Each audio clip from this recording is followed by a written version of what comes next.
This is the story of Malawi's Dr. Hastings Kamuzu Banda, who was one of the more enigmatic big men of the post-independence era in Africa. Banda has been described as one of the most extraordinary people of the 20th century, and he lived three different lives, first as a peasant, a medical doctor, and essentially the king of Malawi. There were many conflicting reports of Hastings Banda's early life, and the man himself was the clear epitome of the word paradox. Kamuzu Banda fought against colonial domination, but also worked closely with apartheid South Africa. He was the Prime Minister of Malawi's first independent government that was formed in July of 1964, and in 1971 he became the life president of Malawi. As the country's self-declared life president, Banda transformed Malawi into a repressive dictatorship that spanned 3 decades. Schools, airports, highways, and hospitals bore his name, and his portrait could be seen in every public and private office and home. He was the embodiment of personal rule. In this episode of African Biographics, we cover the story of Hastings Kamuzu Banda of Malawi, who has been described as one of the oldest African dictators, as well as the history of Malawi. The man known to history as Hastings Kamuzu Banda was born around 1896 near Kasungu in Nyasaland, now present-day Malawi. Many years later, when he became the leader of Malawi, Kamuzu was always cagey about his age and claimed to have been born in 1906, though most sources place his birth year as 1898. Banda's name Kamuzu means little root, and the name was bestowed on him to commemorate the ending of his mother's infertility by a potion prepared from root herbs. Later, he took the name Hastings from John Hastings, a Scottish missionary whom he admired. Throughout Banda's reign, little was said or known of his father, and he liked to tell people that his mother had raised him on her own. As a small child, Kamuzu Banda witnessed a seemingly miraculous medical procedure that involved a tree branch with a piece of string attached to it. This instrument was used to wrench an arrow from a patient's back. Kamuzu was impressed by what he had witnessed, and he came to the important decision that one day he was going to become a medical doctor. A few years before Kamuzu was born, the first British protectorate in the territory of present-day Malawi was established in 1891 under the name Nyasaland Districts Protectorate. This included the land adjoining Lake Nyasa. From 1907 onward, it was called the Nyasaland Protectorate. Under the colonial regime, roads and railways were built, and the cultivation of cash crops by European settlers was introduced. On the other hand, the colonial administration did little to enhance the welfare of the African majority because of commitment to the interests of European settlers. The colonial regime failed to develop African agriculture, and many able-bodied men migrated to neighboring countries to seek employment. As Banda was growing up near Lake Nyasa, the first mission schools were founded among the Chewa people by Scottish missionaries. These missionaries changed African society forever. They also made a deep impression on the young Banda to such an extent that when he became a fully grown man, he never lost his links with Scotland and its church. Young Kamuzu Banda was falsely accused by his missionary teacher of cheating in an exam at the age of 15, and in 1915 or early in 1916, he left for South Africa.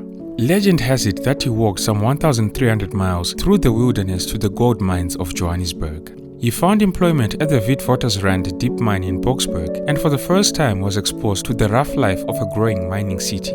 It would be another 43 years before he would see the land of his birth again. Kamuzu Banda never forgot his experience in the mines of Johannesburg, and when later he became head of state, he would always oppose labor migration to South Africa on the grounds that, among other things, it rendered the migrants vulnerable to criminal elements and to sexually transmitted diseases from prostitutes in the cities.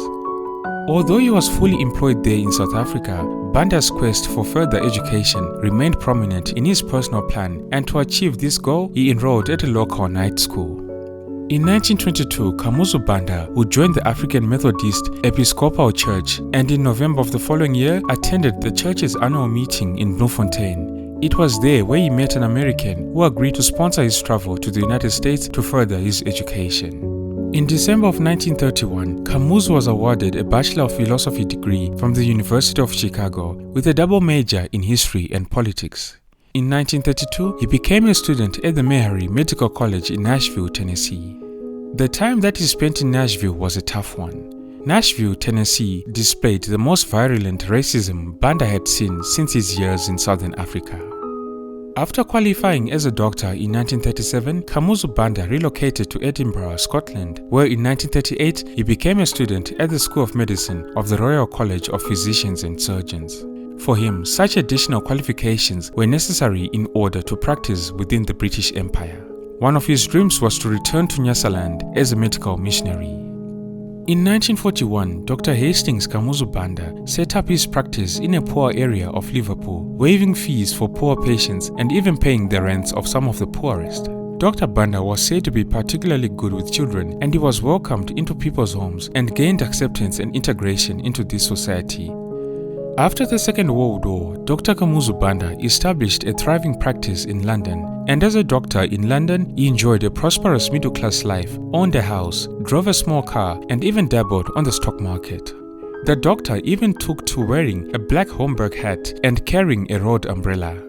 It was around this time that Kamuzu Banda started becoming an intensely conservative figure. He was made an elder of the Church of Scotland and developed puritanical views on dancing and dress. He even imposed these values on post-independence Malawi, but I'll touch on this later. Post-war London was a hive of activity, especially among Africans working and studying in the United Kingdom.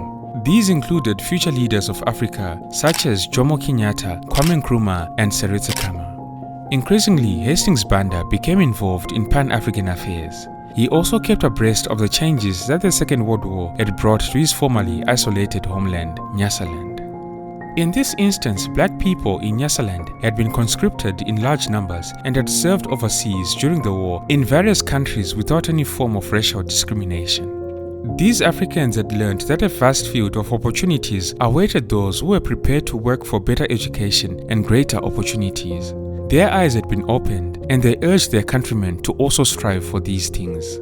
People in Nyasaland heeded their call, and in 1944, the Nyasaland African Congress, the NAC, was formed, bringing together the various groups who were prepared to fight for freedom.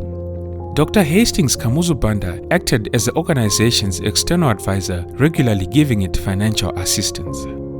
The response to the NAC's nationalist struggle was so overwhelming that there were 17 affiliated associations plus a chapter in Johannesburg by the time the organization was a year old. Meanwhile, the white settlers of the two Rhodesias, North and South, wanted Nyasaland to be part of what came to be known as the Central African Federation.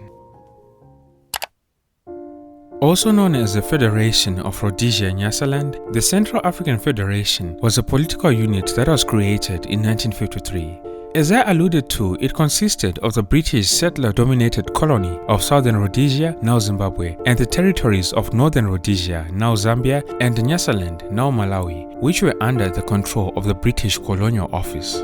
In fact, from the 1920s, white European settlers in the Rhodesias had sought some way to come together in order to counter the overwhelming numerical superiority of black Africans.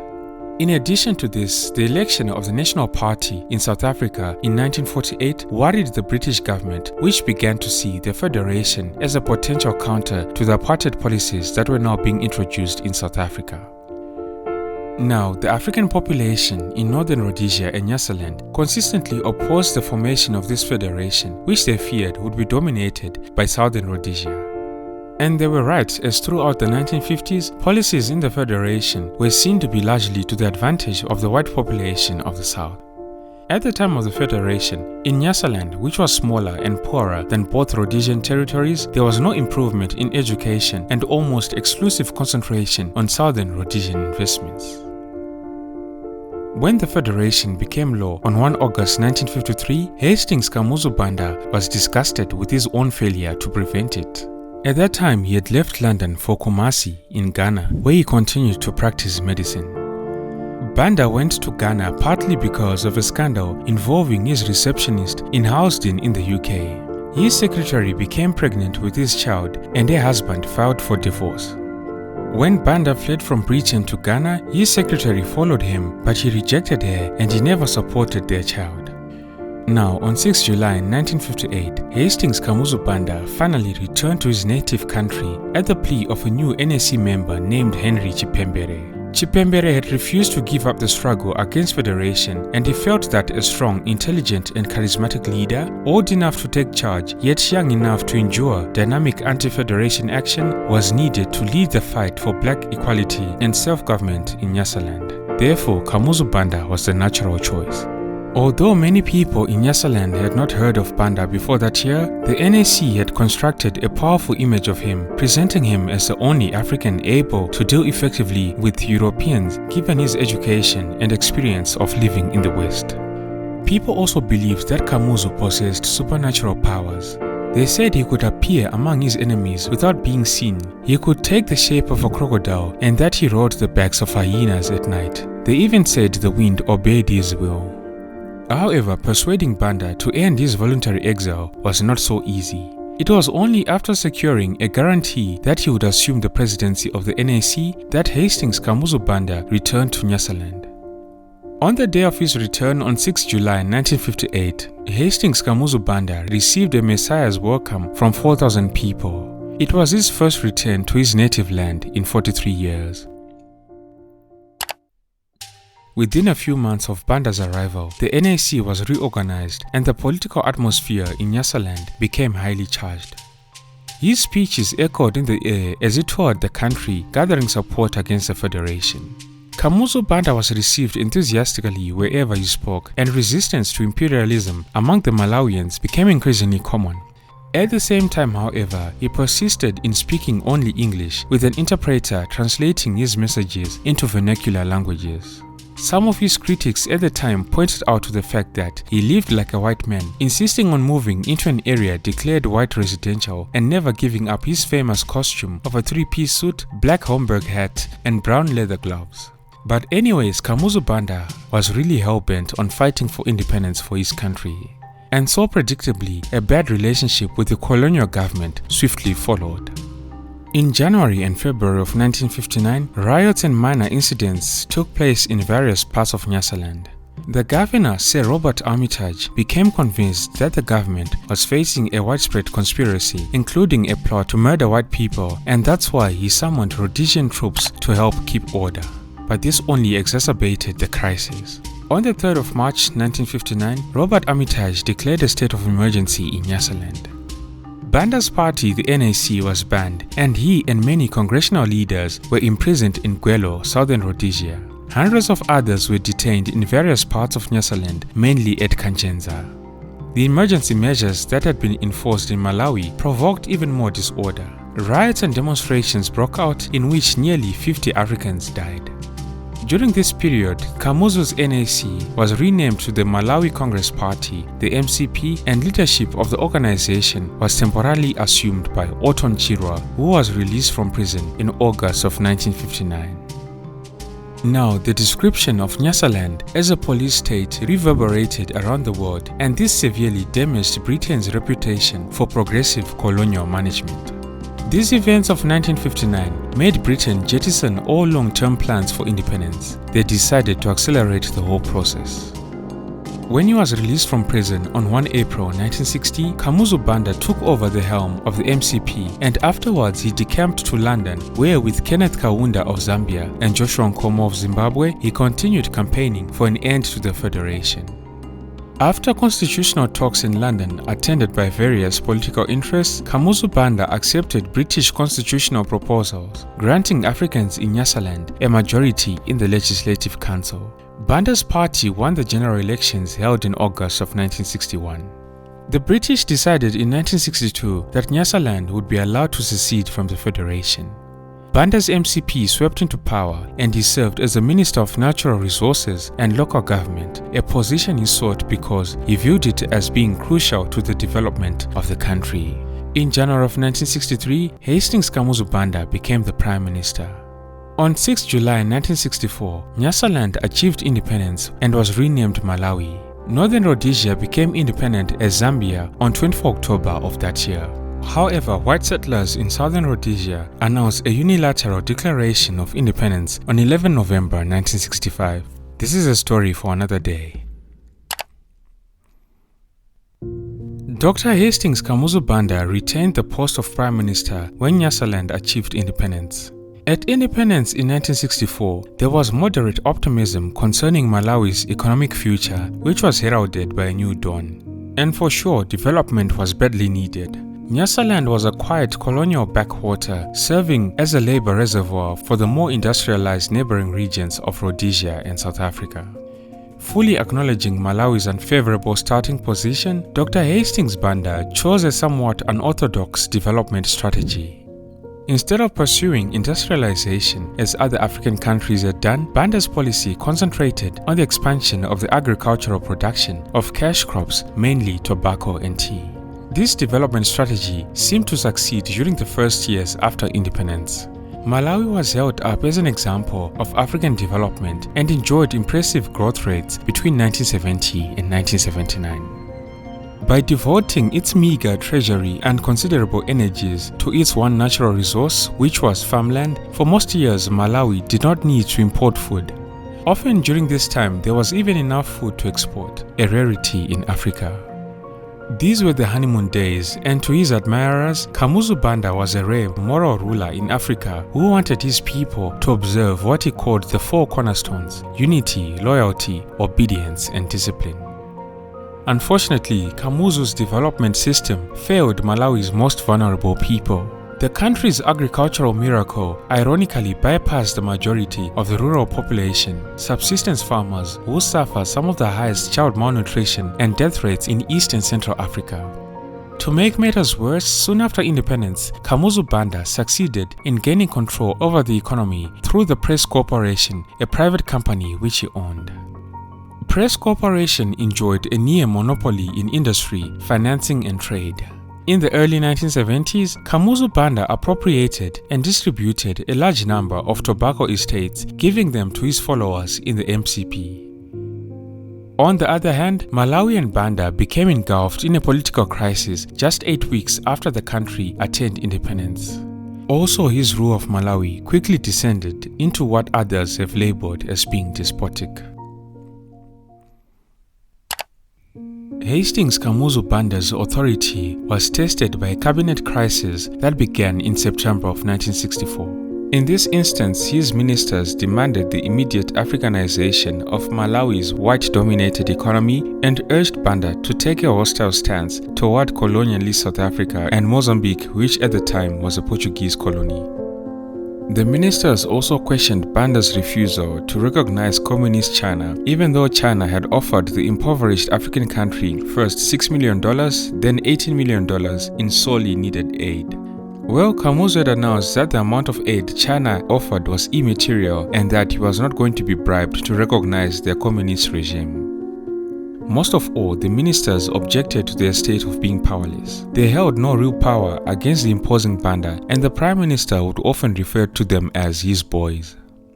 At the time, Prime Minister Banda had imbibed none of the nationalism or radicalism then sweeping Africa, which had engulfed his younger colleagues in government. Across the continent and around the world, the Banda regime became known for its collaboration with apartheid South Africa and Portuguese Mozambique. Kamuzu Banda defended his foreign and domestic politics as being necessary evils. He justified his actions by saying that white regimes were far too powerful to be antagonized by a small, landlocked emerging nation-state. To fight them would be to cut Malawi's economic, political, and military throat. For instance, Mozambique owned landlocked Malawi's only access to the sea, so Prime Minister Banda saw no choice but to remain on good terms with them. As for apartheid South Africa, to Kamuzu Banda, it would be nothing short of foolish to oppose its considerable military strength. In addition, approximately 80,000 Malawians who were employed in South African mines brought up to $1 million annually in remittances to Malawi. Malawi was the only black African nation that openly refused to comply with the United Nations economic sanctions against Rhodesia. These are the reasons why Kamuzu's ministers rebelled against him. Stung by his ministers' charges of paternalism, Kamuzu immediately fired the 3 instigators in his cabinet. In October of 1967, Yatuta Chisiza, who had resigned in 1964, led an abortive anti-government raid in the north of the country after Kamuzu Banda had announced that Malawi was to establish diplomatic relations with South Africa. This raid was easily defeated, and Yatuta and 14 others were later executed. This cabinet crisis of 1964 was a turning point in Malawi's short post-colonial history. Between 1966 and the end of the decade, Kamuzu Banda had enacted the constitutional changes that made him a formidably powerful president of a one-party state. In May of 1966, he was elected the first president of the republic by the National Assembly, and on 6 July of that year, Malawi became a republic and his MCP party became the only legal party. The president was authorized to appoint up to 3 persons as cabinet ministers who were not MPs. In February of 1968, this limitation was removed. In 1971, Hastings Kamuzu Banda became Malawi's life president and visited apartheid South Africa, the first African head of state to do so. From the very beginning, Hastings Kamuzu Banda based his leadership style on tight control of the press, the judiciary, and the legislature. He was not only president for life of the country and president of its only legal political party, he was also at one point Minister of External Affairs, Minister of Justice, Minister of Public Works, Minister of Agriculture, Minister of Community Development, and Minister of Social Welfare. For all intents and purposes, Malawi was not even a one-party state, it was a one-man state. The state apparatus was answerable to only one man, Kamuzu Banda. The result was a climate of fear, almost unparalleled anywhere in Africa, even in countries that were wrecked by violence. Hastings Banda's grip on power extended not just over the government and the economy of the country, but even over the moral standards under which the population was required to live. Men were forbidden to wear long hair, and women were forbidden to wear short skirts or trousers. President Banda went even further, lecturing young women on the evils of the miniskirt and also lecturing young men on the evils of having afros and dreadlocks. These restrictions were even extended to foreign tourists. In Banda's Malawi, films, foreign newspapers, magazines, and books were strictly censored to prevent decadent Western influences from harming the population. President Banda even banned the song titled Cecilia by Simon and Garfunkel. The ban on the song was in respect to his longtime companion, Cecilia Kadzamira, who had worked in a clinic that Banda once owned. Kadzamira was one of the country's most powerful figures and held the title of official hostess. No other African leader imposed his personality with such vigor and force on the country he ruled. Kamuzu Banda tolerated neither dissent nor criticism, and no one was permitted to question his authority or his decisions. The president was extremely wary of threats to his position and authority, and this was reflected in May of 1983 when 3 prominent cabinet ministers with large constituencies and a member of parliament died in a car accident. Reports surrounding this event suggested that they may have been murdered by the police. Kamuzu Banda's special security apparatus, the Malawi Young Pioneers, along with an array of spies and paramilitary units, were used to intimidate civil society and harass Malawian exiles abroad. President Banda's domination of Malawi continued throughout the 1970s and the 1980s, as did abuse of human rights. However, with the demise of the Cold War, the Western powers that had once supported him began to press for political reform, and by the early 1990s, the financial aid they provided to Malawi was conditional on change. Also at that point, the economy was in deep trouble. Inflation was around 22% at the end of the year 1993. Unemployment, crime, and hunger had reached unprecedented proportions. The drought of 1992 made matters worse as displaced peasants migrated to the urban areas. The introduction of the IMF and World Bank supervised structural adjustment program also unintentionally facilitated the march to multi-party democracy through the unequal distribution of the pains and costs associated with such an adjustment. The badly run monetary policies of the structural adjustment program further impoverished people who were already poor, alienated them from the state, and also forced them not just to adopt coping strategies but to resist the state, which they saw as being directly responsible for their poverty. In addition to all of this, by 1990, President Banda's health appeared to be deteriorating. Towards the end, he was becoming senile, and he also had brain surgery in 1993 and seemed very dependent on his long-time companion, Cecilia Kadzamira, and their uncle, John Tembo, the Minister of State. Within Malawi, pressure was really mounting, and by the end of 1992, Kamuzu Banda was forced to accept the possibility of losing his position of power. In the face of this pressure, Banda allowed for a 1993 referendum on multi-party democracy, which led to multi-party elections the following year. During the campaign season, his rallies were poorly attended, as he struggled to read these prepared speeches under a blazing sun. When he spoke, he reverted to speeches he had given 30 years before, asking the people to choose between him and colonial rule. Dr. Hastings Kamuzu Banda performed dismally in the elections, and for him it was a shattering personal rejection. Bakili Muluzi, the leader of the United Democratic Front, who had won in these elections, formed a government. Hastings Kamuzu Banda went into retirement and stepped down as life president of his party in July of 1997, a move it has been suggested to secure his legacy as elder statesman and father of the nation. Aging and frail, he virtually retired from politics. Dr. Hastings Kamuzu Banda died on 25 November 1997. His death shocked Malawi. Many people had known Kamuzu as the Ngwazi, or conqueror as he called himself. To some of them, he was the Messiah and had dominated Malawi from its inception. Don't forget to like and share the video if you enjoyed it. Thank you all for tuning in. This has been Dictator for African Biographics. Until next time, cheers. Have a good one.